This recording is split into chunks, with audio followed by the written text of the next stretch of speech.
we having a Lewis diagram quiz? No. Okay.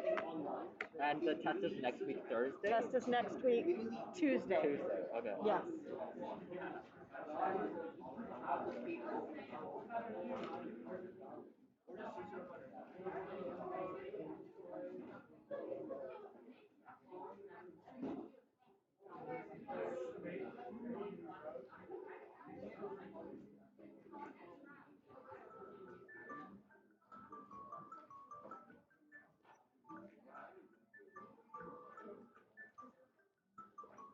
Well,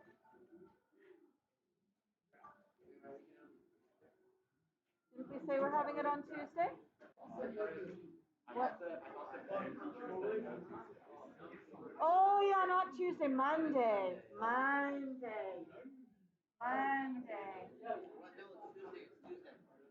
Well, no, because the band teacher will be mad at me if I have it on Tuesday.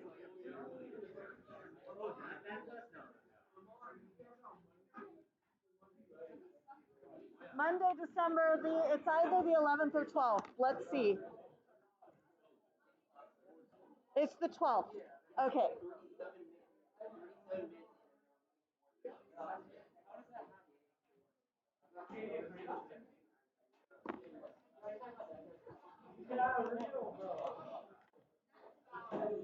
Okay.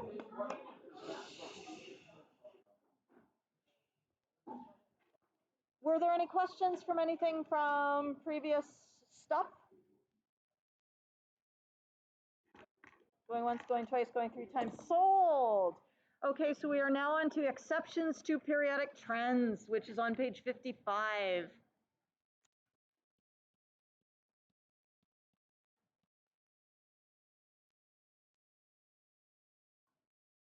So several periodic trends have exceptions, inconsistencies. So to have really mastered these, you need to also understand these exceptions. Electronegativity we're going to do first because it is the easiest. Electronegativity generally increases towards the right because we have more protons, there's no extra shielding electrons, and there's no extra shells, so electrons are pulled more tightly. However, it goes up and up and up until we get to the noble gases. Since the noble gases generally do not bond, they do not have electronegativities because electronegativity is specifically the attraction of an atom on electrons in a bond. Yes? So if you're not forming a bond, you cannot have electronegativity. And most noble gases don't bond, so they don't have electronegativity. Now, it should be noted that a few of the noble gases have been forced to bond at high temperature and high pressure, generally with fluorine. Okay, you may find tables that therefore list the values of electronegativity for xenon, which is 3.0, and krypton, which is 2.6, but these are not terribly important values to know, so feel free to ignore them. So basically your noble gases don't have electronegativities because they do not bond, and that's all you need to know, okay? So that's our easy one. We're going to get progressively harder. Ionization energy is not too bad. If you were to graph ionization energy versus atomic number across a period, so for these ones we are in the second period, so starting with lithium, we would expect to see the values going up and up and up because again there's more protons, no extra shells, so the electrons are being pulled tighter and tighter, so it's going to require more and more and more energy to remove an electron. Yes? However, this is not what we actually see. What we see is that boron is actually lower than beryllium, and oxygen is actually lower than nitrogen. And I would like you to, before you look at anything, to try to explain to your partner why. Maybe draw something that might help you.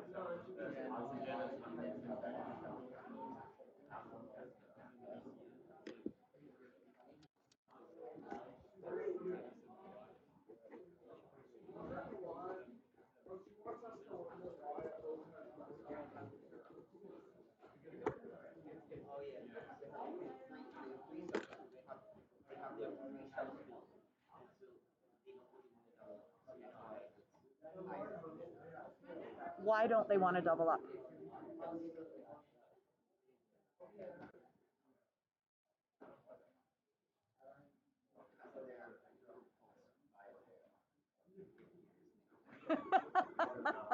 Not unlike high school.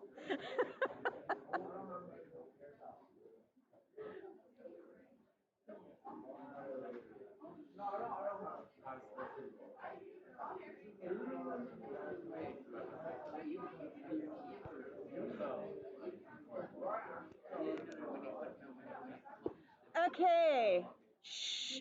If I were answering this on an exam, I would probably draw myself a little orbital diagram because it makes it very, very clear what I'm talking about. You know what I mean? So we have here beryllium, which is 1s2, 2s2. So this would be the electron that we would be trying to remove, one of those ones. Whereas in boron, our outermost electron is the 2p1. And this is where you get to talk about orbital penetration. Yahoo! Okay? The 2s subshell, it's better to say, rather than to say that the 2p subshell is bigger, quote unquote, bigger than the 2s subshell, that's not quite correct. They are both about the same size as each other. It's just that electrons in the 2s spend more time on average closer to the nucleus.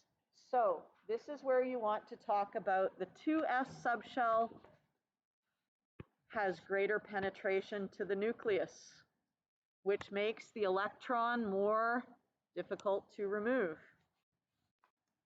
Okay? The 2p subshell has less penetration to the nucleus, to the nuclear region, making it easier to remove.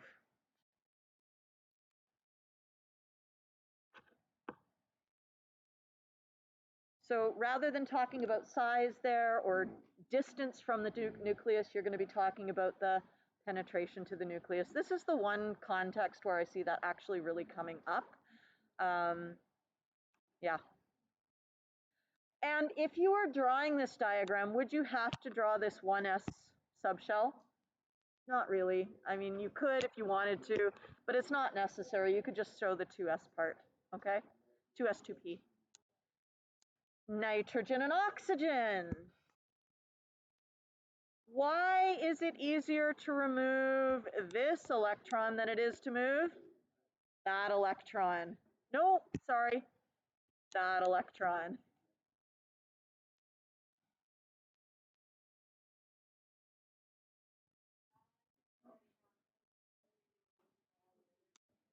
This electron experiences extra electron-electron repulsion.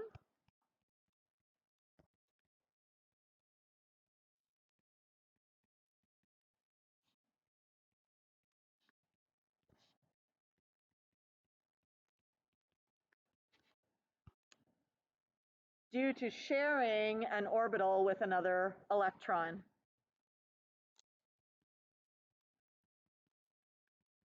And that makes it easier to remove.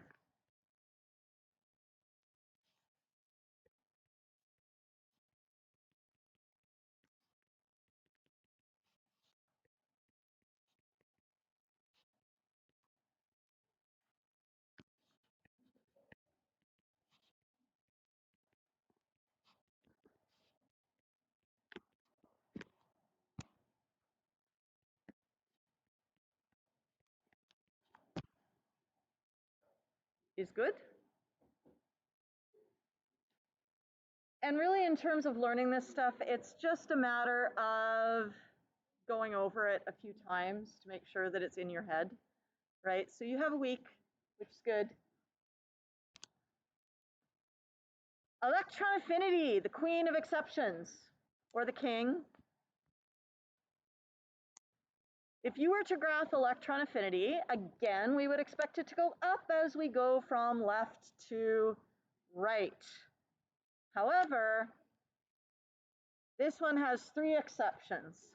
It doesn't really go up, it kind of goes down, up, and then down. So we have exceptions at beryllium, which is group 2. We have exceptions at nitrogen, which is group 15, and at neon, which is group 18.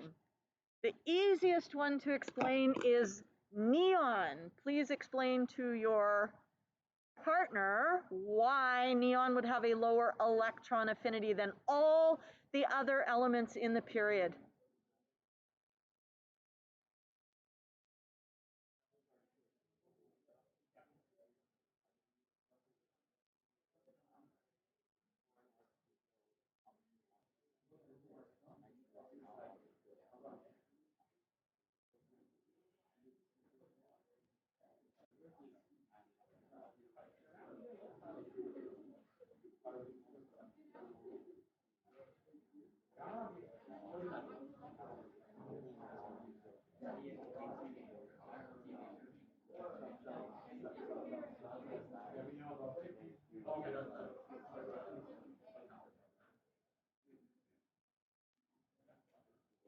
So why neon?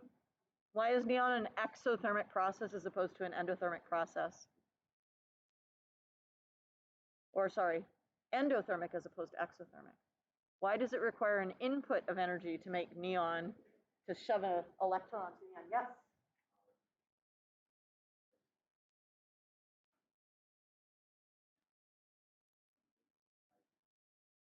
Yeah, exactly. You've already got that full valence shell, so you're going to have to force it into the next shell up. And that is unfavorable enough that it does not want to do that. Along similar lines,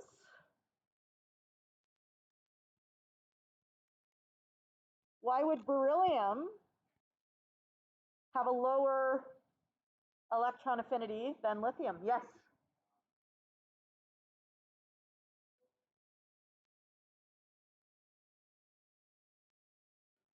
Yeah, so we've filled the 2s subshell. Now we need to go into the 2p subshell, which is not as favorable, right? So if we look, here we have the alkaline earth metals.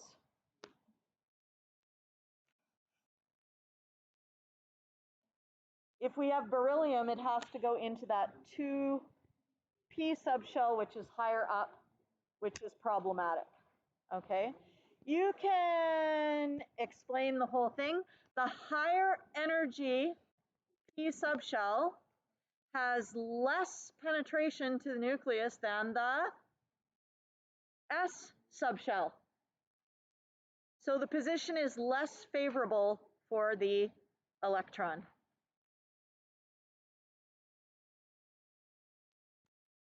Now up here we have the noble gas, which is even more obvious. It's like, oh, we're up a full energy level. Okay, so that's going to be positive. And then finally, what about group 15? What about nitrogen? What's going to cause nitrogen? Explain to your partner, what will cause nitrogen to have a lower electron affinity?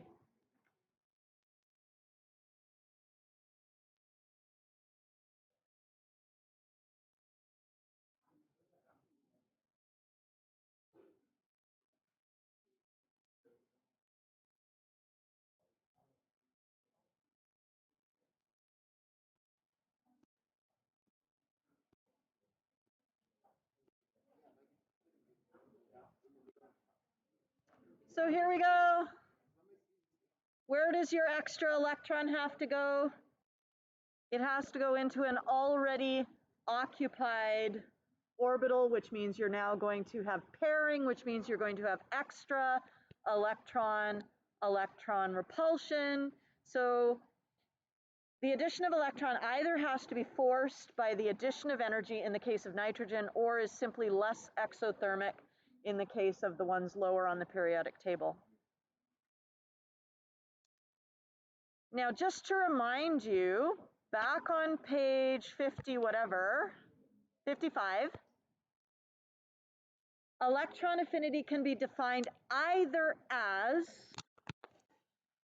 the change in energy when we stuff an electron onto a gaseous neutral atom, in which case a large EA is going to correspond to a large negative value, which means it is exothermic. Yes? So most of the EA values are negative. That's one way of expressing it. However, if we're drawing a graph, it's really hard to be like, oh, I have increasing electronegativity and watching the graph go down, right? That's weird, yes? So we might choose instead to use the amount of energy released, which is a positive value if we have an exothermic process, in which case a large EA corresponds to a large positive value, and most of the electron affinity values will be positive. It's just like when we had enthalpy and we had a positive value in the equation, but the delta H was negative, okay?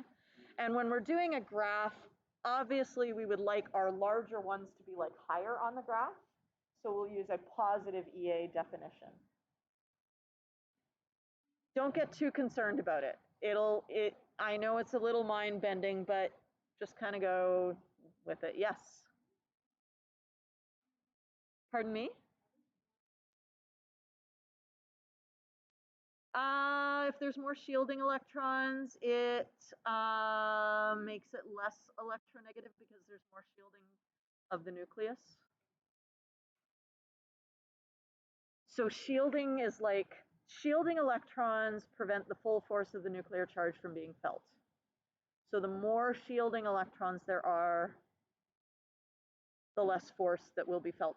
And 2s, like an S subshell, will shield the P subshell to a certain extent because it penetrates further to the nucleus. So more of the time the 2s are in closer to the nucleus, and the 2p are more of the time further away from the nucleus, and so there will be some shielding taking place there, okay? Okay, and finally, there is an exception to the vertical trend of EA. What happens vertically to electron affinity? What would you think?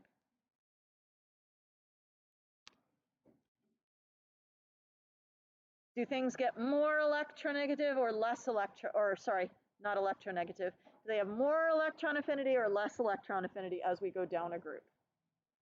Less, because the electrons are getting further from the nucleus. Okay, so here we go. Here's a lovely little trend. And you can see actually in group 1, it's pretty lovely, right? We got 73, 60, 53, 48, 47. Okay, the values are getting smaller and smaller. If we could make them all positive. This one happens to use negative values, but we could switch the signs around. Okay. But if we start looking over here, we've got negative 27, and then we got 43, 30, 30. So 43, that's kind of getting smaller. These guys are getting smaller, 30, 134, 119, 107. But what's happening with carbon? Carbon is smaller. Boron has a smaller value. Nitrogen has a positive value. Okay, and remember nitrogen, part of the reason for that is that it has that half full P shell. It will have to pair up, but that's not the end of the story, because we see that same exception here. Why is that one? Why is oxygen smaller? Why is fluorine smaller? Okay, so for nitrogen, we're actually getting a double whammy, which is why it tends to be positive. Okay, so if we look here, fluorine, for example, has a smaller magnitude because although the electron can get closer to the nucleus because it is smaller in size and therefore feel a greater attraction, the relative density of electrons close to the nucleus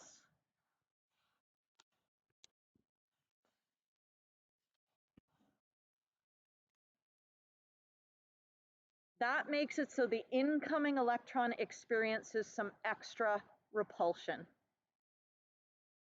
I don't feel like you're ever going to have to explain this. I feel like this is way beyond what you're going to have to explain. I don't think you'll have to explain the exception in the vertical trend. I think you'll have to, at most, and even at that, like, I don't know, electron affinity questions are not really very common. Like, we may be doing all of this and you'll never see a question. It's entirely possible, right? So this is the big problem with a lot of these units. It's like, oh, there's never a question on bond order. There's never a question on formal charges.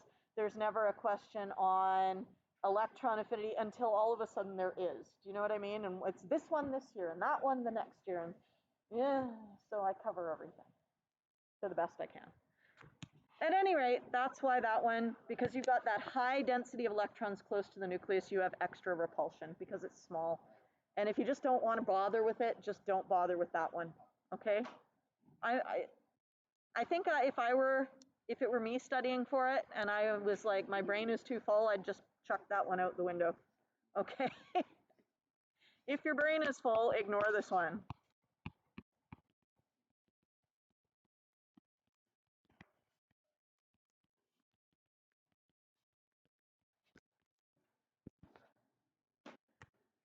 Okay, so there's some questions here. We'll take a look at those in a little bit. I would like to, however, take a look at metallic character, periodicity, and reactions. And once we've done that, you'll be fairly much ready to do the review, okay? There's still non-metallic character and a few things like that, but we'll get to that later.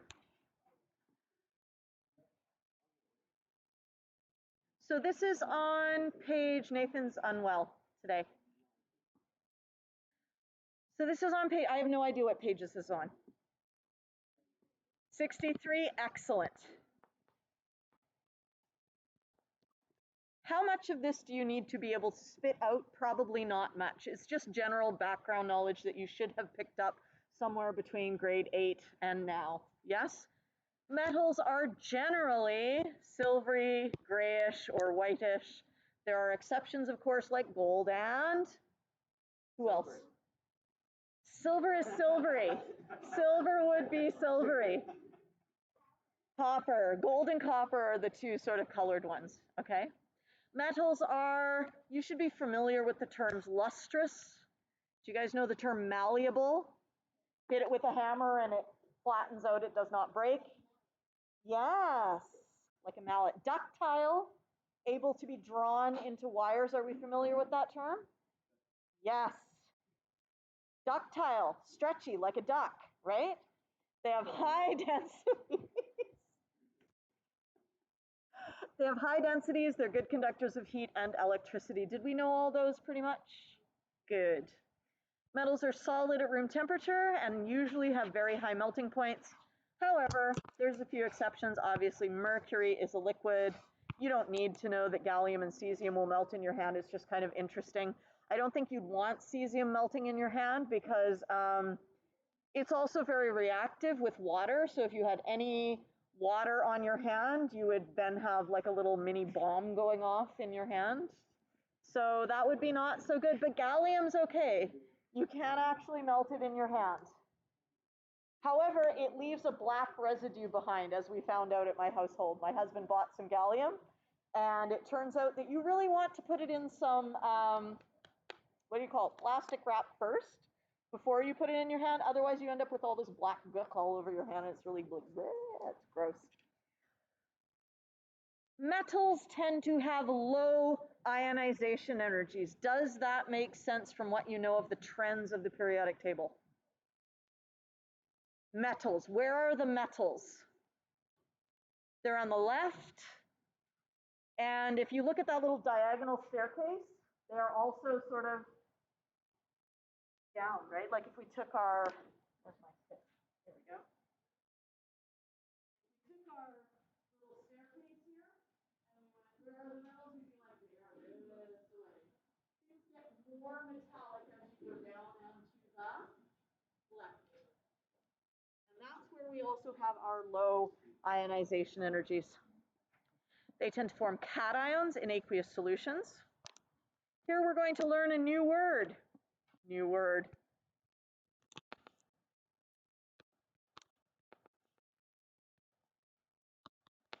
Oxidized. If an atom is oxidized, that means it has done what with its electrons? It has lost electrons. So what we might have is we might have calcium going to calcium 2 plus 2 electrons. That is oxidation.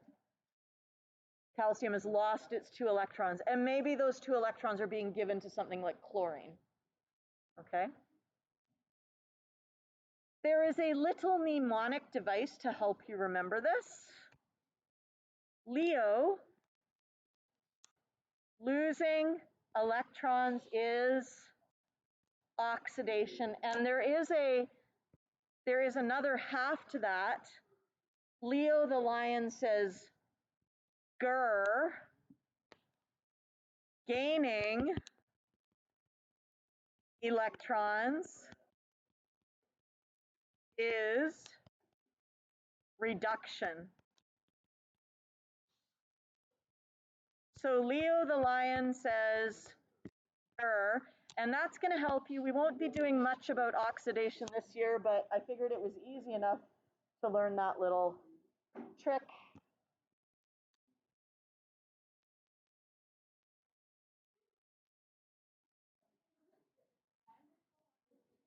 Why is it called oxidation? Because very often this happens because oxygen is coming on. So what we might have is we might have, let me just pop it over here for a second, calcium metal.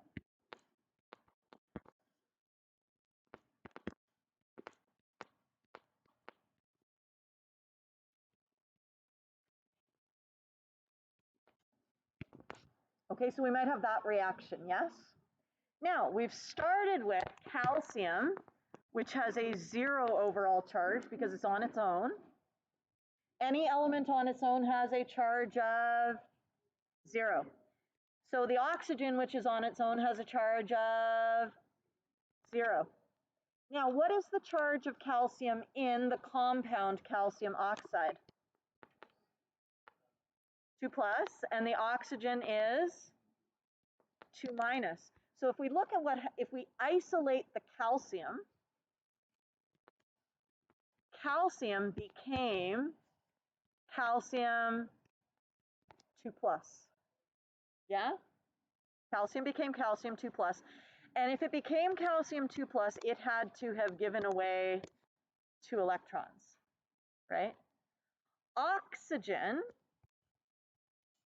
became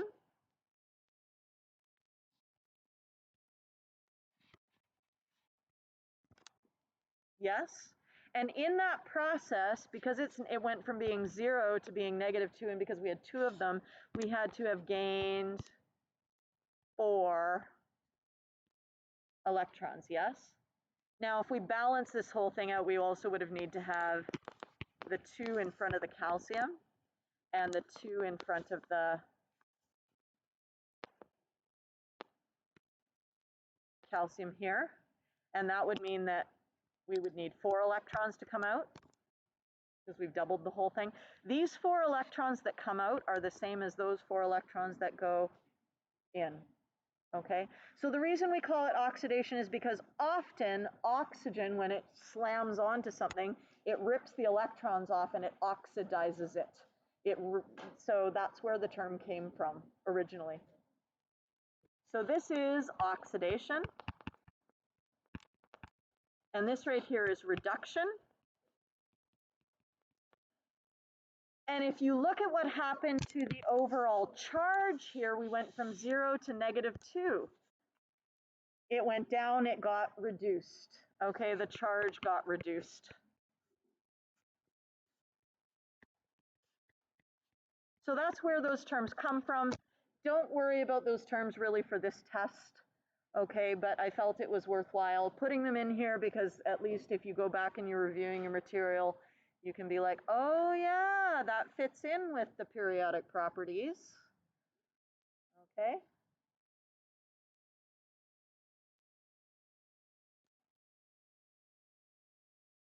So in general, metallic character increases down a group,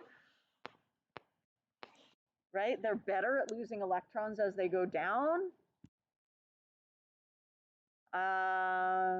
Yeah, it increases the further we go this way because they're better at losing their electrons the further left we go, right?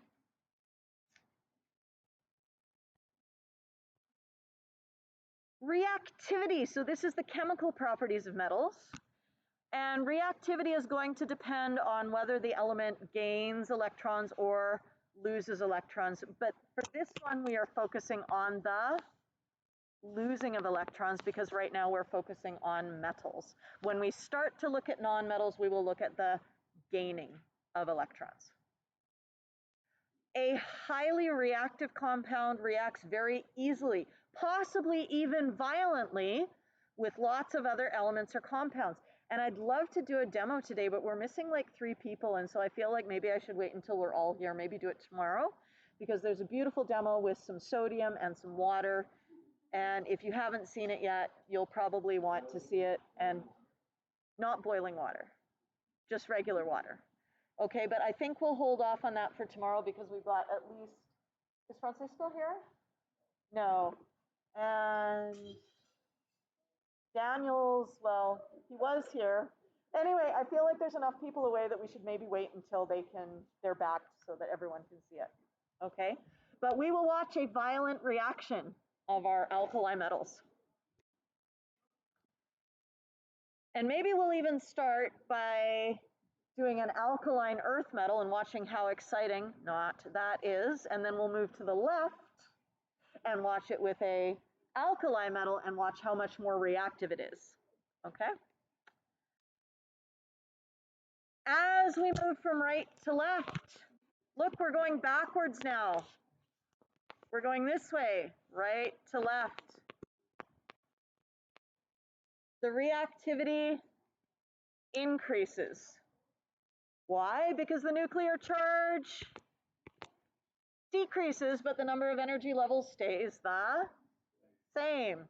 So that means as we are to the left, there is a weaker attraction for the electrons, and so it's way more easy for them to give them away and to react, become oxidized, that thing, okay? As we move down a group, again, the reactivity is increasing. Why is that? The occupied energy levels increase. So the further the valence electrons are away from the nucleus, the easier it is for the electrons to be removed. And reactivity for metals is how easy is it to lose electrons?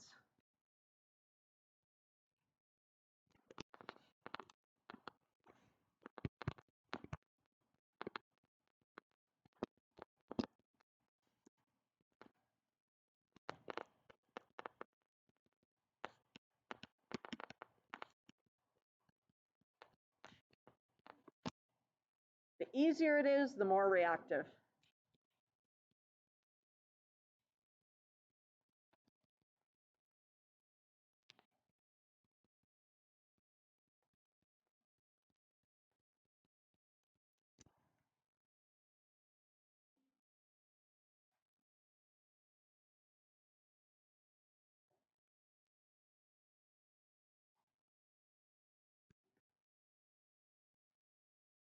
Okay, now here's some examples of how metals react.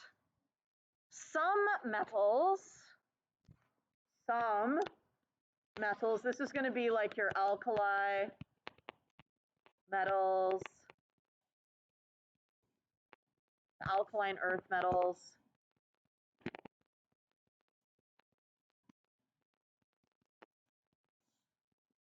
will react with water. Now, this is not the case for all metals, because if you were, say, to put gold in water, it would just sit there and would not react at all. But if you take sodium and put it in water, you get a metal hydroxide. What kind of a compound is a metal hydroxide? That is a base. And what's the word, another word for basic? If a solution is basic, that's the opposite of acidic. Nope. Just making sure we know the definition. Basic is also known as alkaline. Oh, so why are these metals called alkali metals and alkaline earth metals? Because when we have this alkali metal or the alkaline earth metal, they will react with water. They will grab the OH from the water. So we could actually write this as HOH, yes?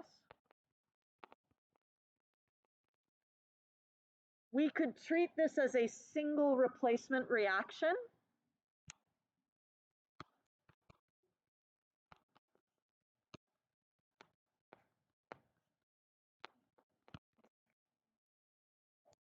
And that would be where our Na says to the H, I'm going to kick you out. Yes? And when it gets kicked out, it becomes H2. And what are we left with? We're left with the sodium ion getting together with the hydroxide ion and forming NaOH.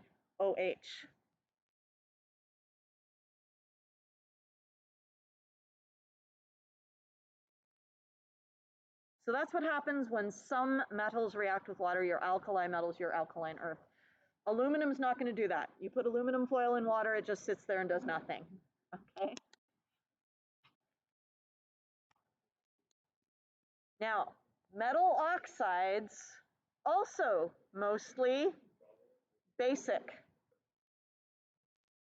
And this one, I don't know if there's a great correlation between, like, this is a synthesis reaction, but it's not a simple synthesis reaction. It's a more complicated one. You're sort of responsible for knowing it, though. Okay, we will be reviewing it in grade 12. It is part of the acid-base unit in grade 12, but I thought I would introduce it now because everyone forgets it in grade 12. And how do we counteract forgetting? We use spaced repetition. And so we're repeating it. We're starting our repetition part here in grade 11, and we'll continue repeating it into grade 12 because it is a tiny, tiny little topic. Metal oxides plus water. What type of solution do they make? They make a metal hydroxide, which is a base. So it's going to feel slippery, it's going to taste bitter, it's going to turn phenolphthalein it's going to turn phenolphthalein pink, okay? And to predict the products of this, really all you do is you take your ion here, Na+, and you put it together with OH-, and that's going to be your product. And then you just balance it, okay? So you take your cation,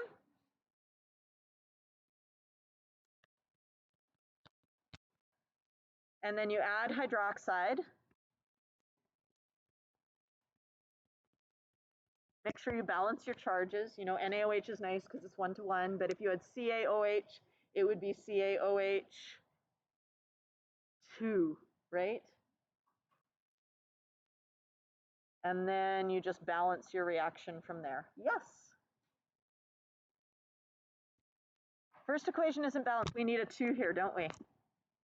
And a 2, well, we can't need a 2 there. Well, hang on. But then we have 2, 2, 2, so that's not going to work because there's no point in having 2, 2, 2. Oh, there is, right? Sorry. I'm a doughhead. So we need a 2 here as well, am I right? Yes, okay, okay, good. All right, so now, are we balanced now? Good, thank you. That's a note for me to balance that.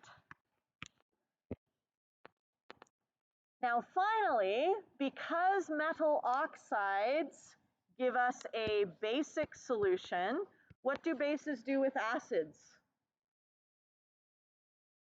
They neutralize. And in fact, they can kind of skip over the step of turning into a metal hydroxide if you put it with an acid. This one is like a double replacement.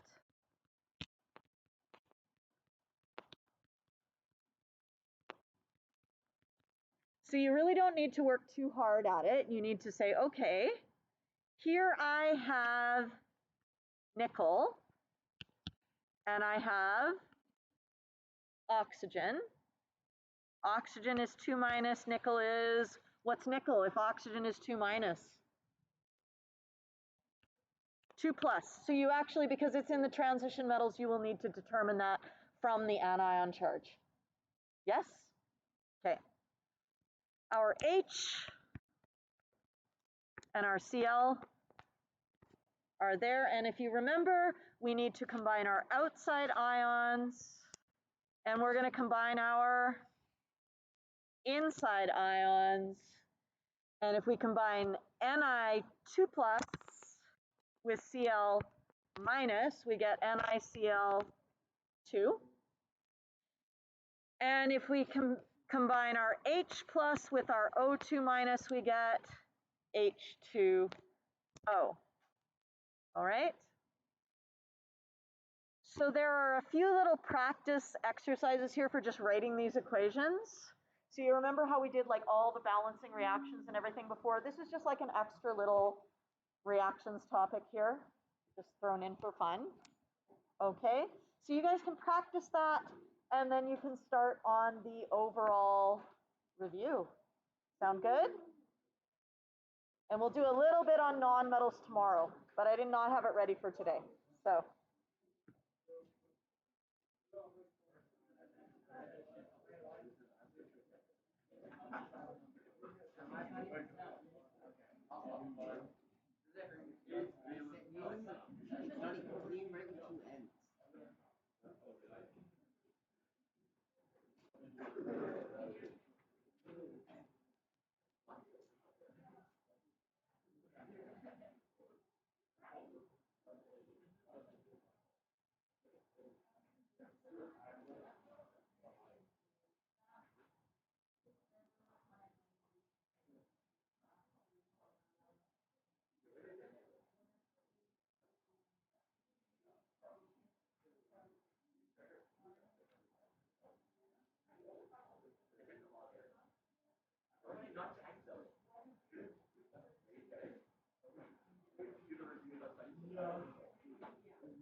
Come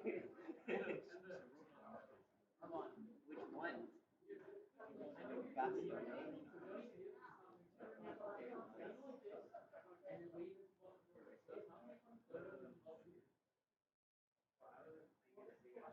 Genji, that's Genji. That's the ninja.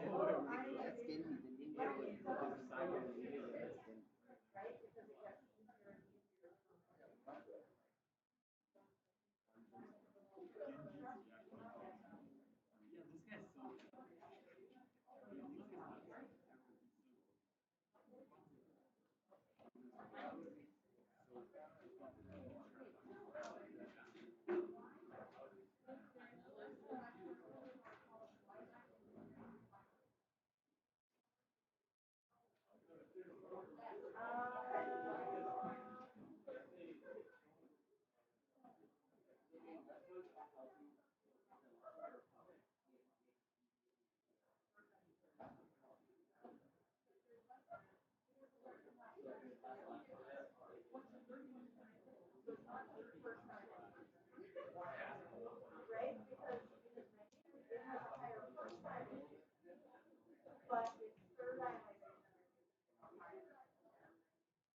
Because Jesse told me that she had to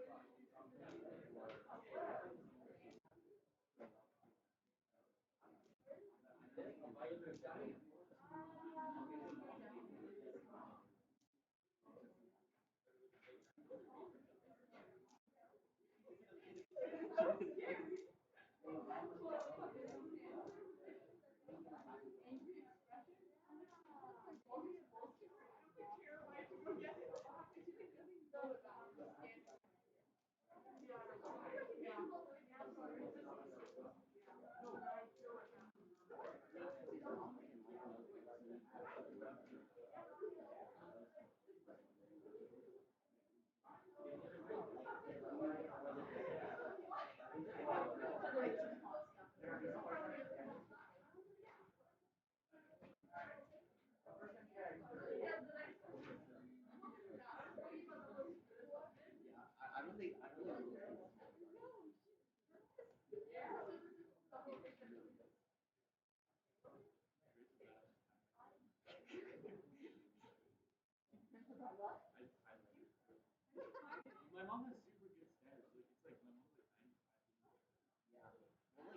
that's what all my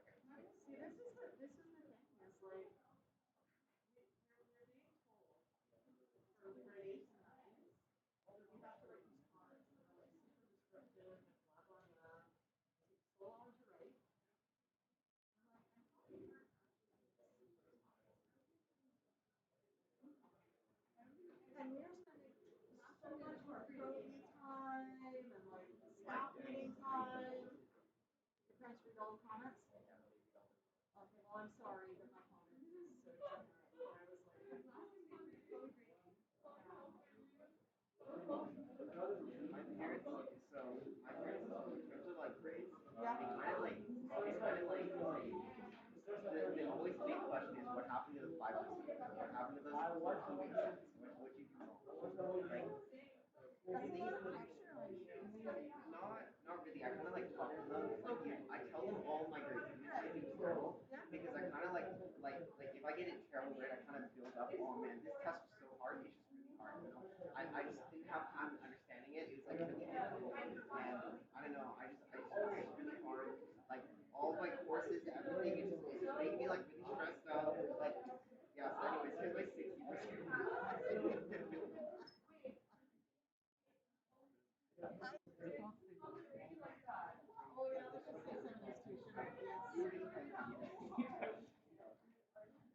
Like I mean, yeah. My parents, they're like, they're fine with whatever I'm doing it as long as it's like, as long as I'm putting it on. If I'm not putting it on,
The next one, which is oxygen. No. Oh my God, what is wrong with me?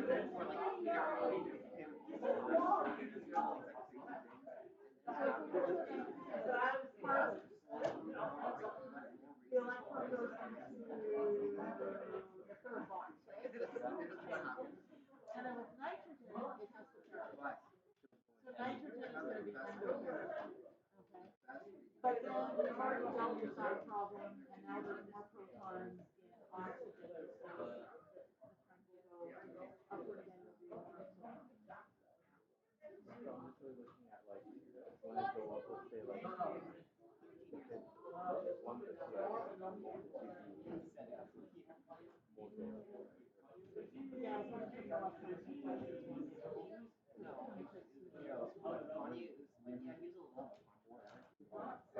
It would,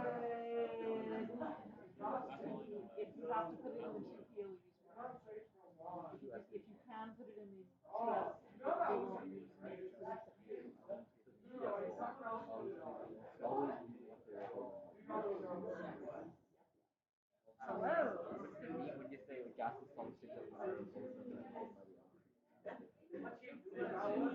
I would think that would be iodine.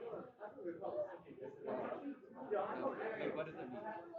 It means that at standard state you're getting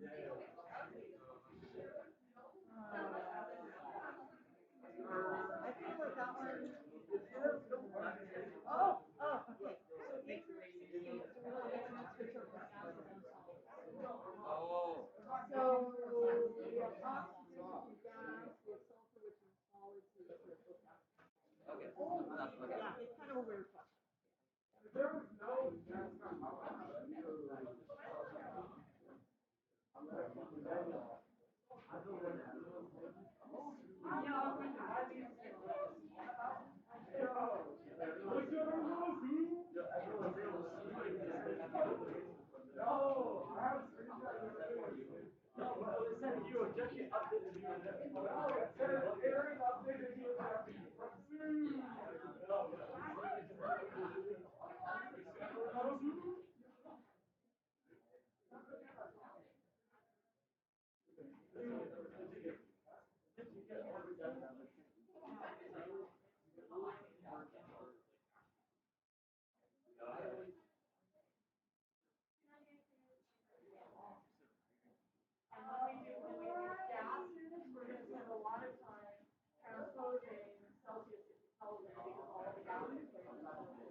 That's my guess. But if I'm making a guess, then it's not either one or two equations.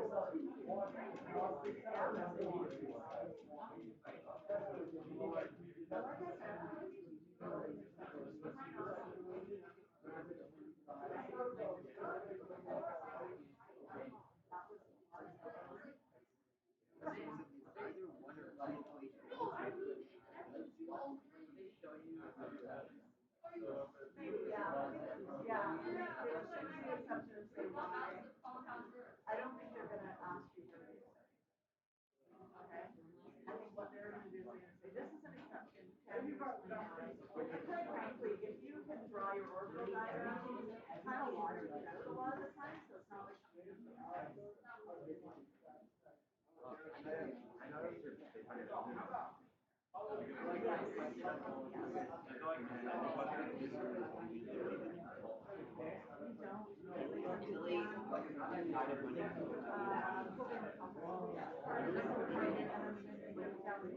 These guys are metals, but they're multivalent metals.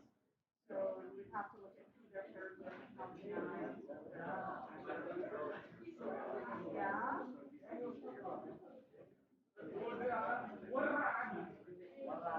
Yeah, so if we had carbon and fluorine, that's one way. If we had tin, which is a metal, and fluorine, then if you had SNF2, this would be tin 2. If you had SNF4, this would be tin 4. Yeah? Carbon and hydrogen is, well, it's a non-metal and a non-metal. Right, hydrogen is non-metal. Oh, very unusual. Carbides, yeah, carbon and silicon are almost exclusive. Hi. This is in order of first animation. Uh-huh. N to O is a decrease, right? N to O is a decrease. But the other is a C. Like this. Oh, so that's an exception, right? Yeah.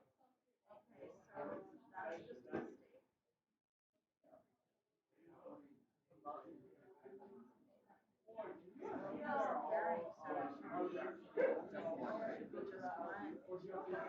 Folks, number 37 should be A. 37 should be A. Because we have the exception there, yes. Yes.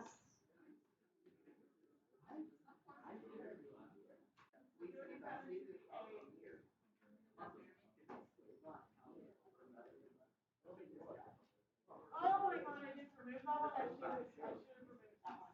That was from the old curriculum where you went to know stuff like ion colors. Yeah, that should have been omitted. Number 48, you can omit. Number 48, you can omit. 48, you can omit.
nobody ever needs to hate.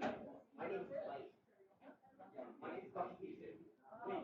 65, the answer is wrong. 65 should be A.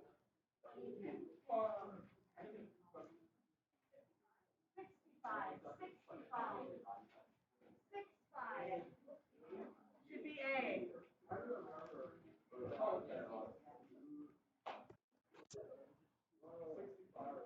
65 should be A.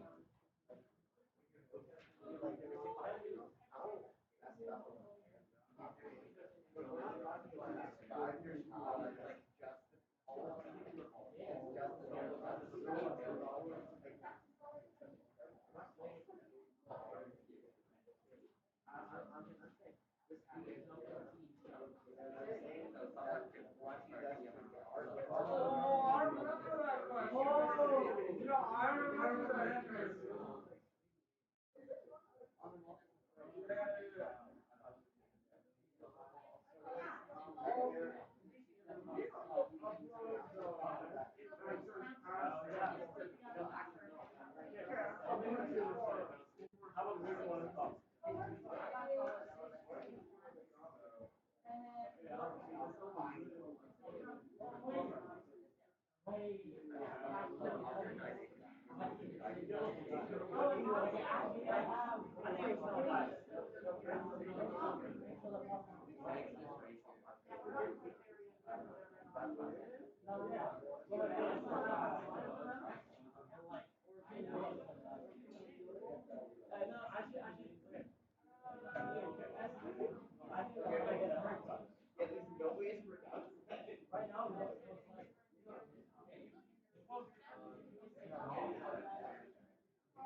Well, what about your go-kart?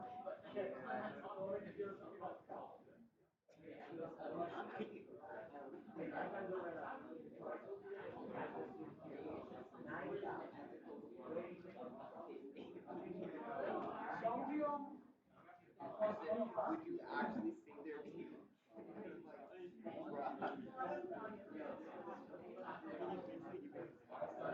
There's no path.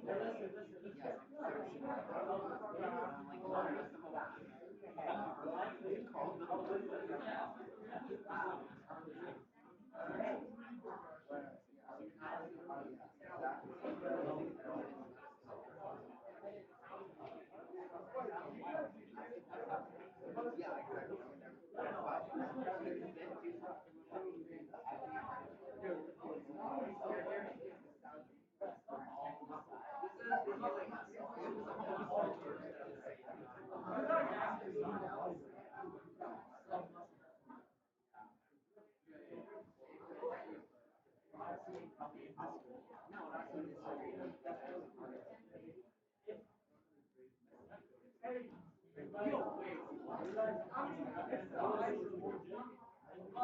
I didn't see the background.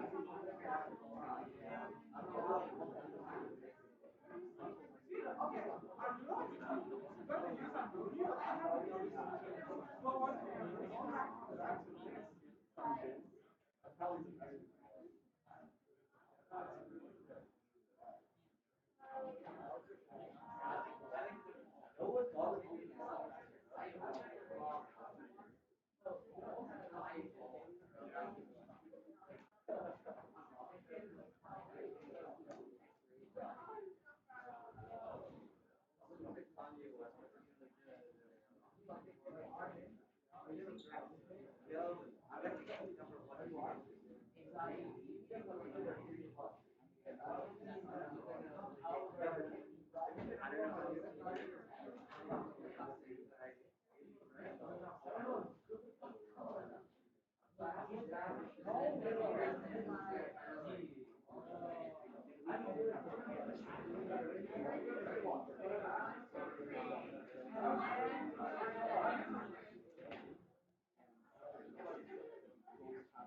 just want to. Whatever.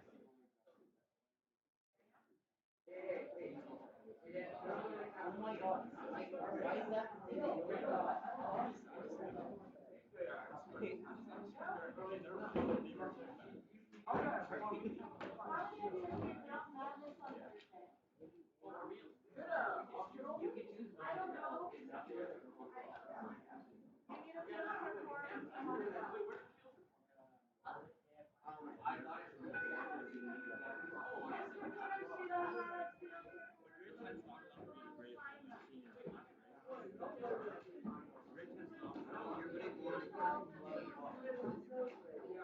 you're gonna go on you might have it there. If you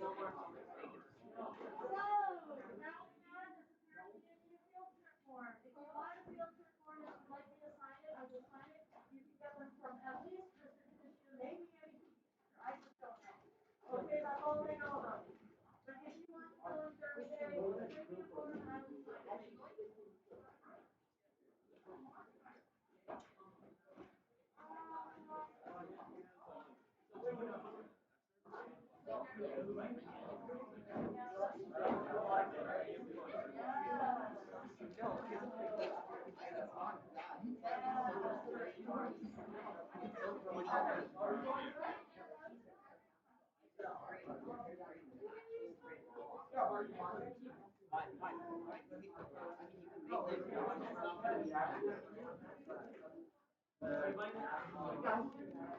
Are you buying it?